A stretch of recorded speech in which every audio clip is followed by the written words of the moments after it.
Almost up. I'm going to ask the pages to deliver a list of sort of extra questions over to the Minister. But I do want to encourage the Minister again to include in amendments to the Water Act, which is the way I should have phrased that. I'm sorry, that is what I'm waiting for. That it be specifically stated that water is owned in trust for each citizen, and that citizens would have standing in court if that trust is threatened, for example, because I think that's going to protect us when we start to look at what it tells the rest of the world.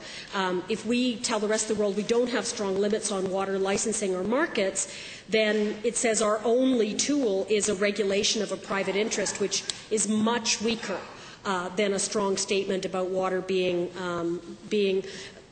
subject to a public trust, and that the legislature does not have the power to give up that trust because the water, the public wasn't, the legislature doesn't have the right to override that because holding that water is in the public trust. I didn't get anywhere near through most of my questions here, but I appreciate the time that I did get from the Minister. Let me just quickly go back and see if there's anything I can pop in the 30 seconds I've got left here. Of the $739 million for environmental projects that's listed on page 20 of the fiscal plan, how much of this is for carbon capture and storage projects?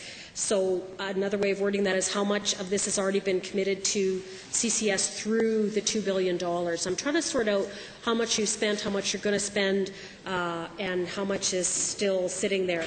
And I'm wondering if the long-term plans for the fund have changed and if the Minister expects to see continuing declines in the fund as companies in Alberta improve their practices. Thank you very much, Mr. Speaker.